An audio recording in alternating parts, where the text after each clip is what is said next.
thêm bánh xe. Một cùm nữa không? Thêm 1-2 cùm bánh xe cho thoải mái.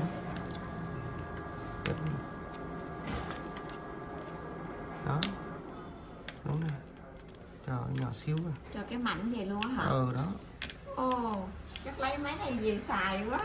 Xài thôi. Trời ơi đẹp. Với lòng nhạc vậy nè.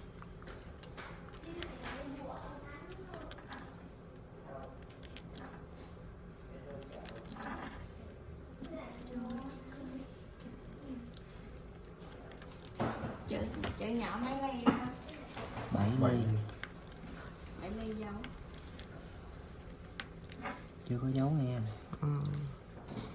Dấu chấm được là được mà. Chấm. Rồi đợt này buồn ngủ à. Được không? Ở đây là dao Trung Quốc, dao cũ đấy. Trụ cũ đó. Dao trong cái trụ luôn hả? Không có chưa. Chưa. Đẹp, quá đẹp. Anh nhấn thêm cái cọng nha. Rồi ok, rồi em lật ngược lại tụi mày. Đó. Quá đẹp luôn.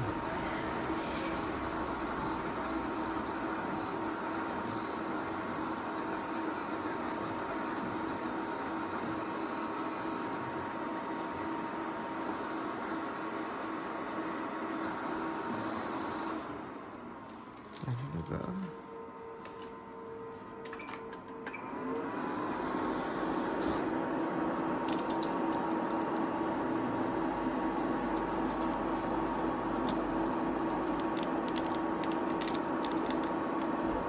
Này gỡ chứ nhỏ hơn, gỡ ruột.